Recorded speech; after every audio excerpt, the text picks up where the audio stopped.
मोर गाँव मोर बचपन मोर सुरता।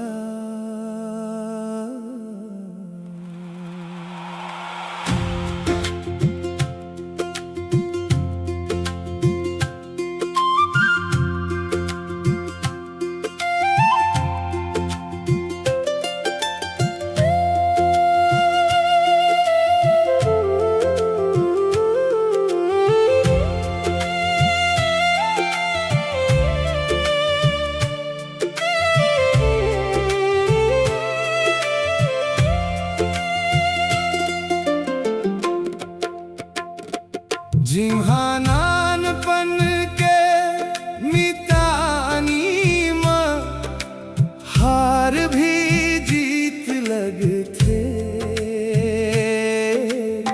शहर कतनो सुंदर है फिर अपन गाँव नीक लगथे।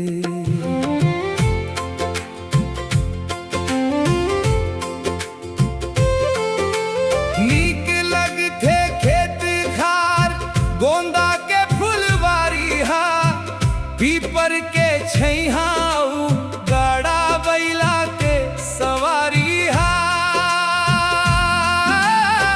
घर के मुहाटी में गैया के गोबर ले लिपागे दुआरी हा। पहली सूरज के उगेले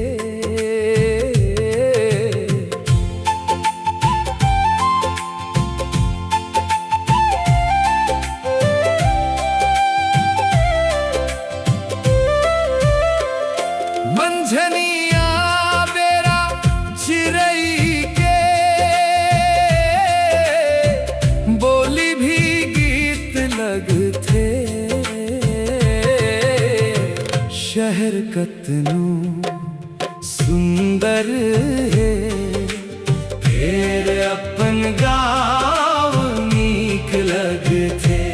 वो फिर अपन गाँव नीक लगथे।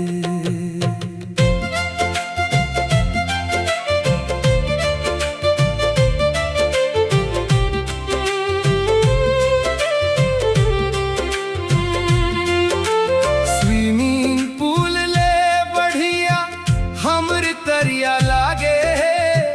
पिज्जा बर्गर नहीं रे भाई बासी बढ़िया लागे है। ऐसी के टक्कर मोर पीपर के छावले है। गैस ले निपटे पर छेना के घर ही मोर गाँव में है। नाश्ता मंगा कर रोटी खावे त ठीक लगथे।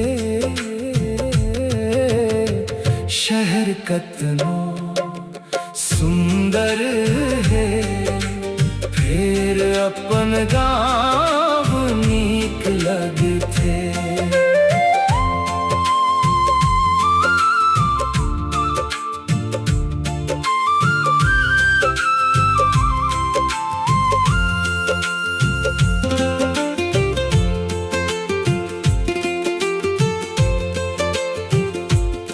बिना कार्ड के शादी में पड़ोसी भी आई नहीं।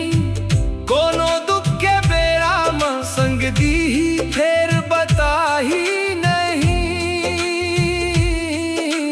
पर का बियारा में घर ही गांज लेबे जी। गाँव लगा बर स्वर्ग की थे आबे त जान लेबे जी। माँ के दुलार पापा के डांट भी सीख लगथे। शहर कतनो सुंदर है फिर अपन गाँव नीक लगथे।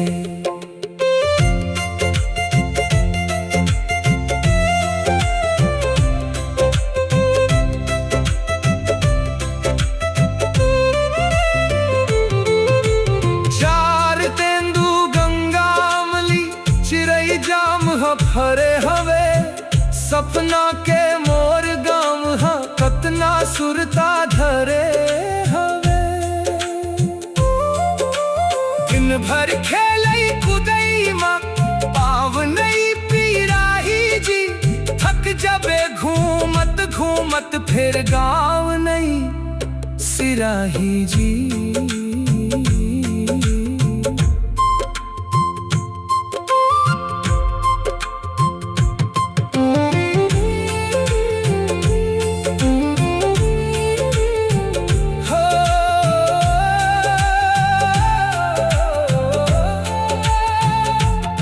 अब गाँव जावई हा भाई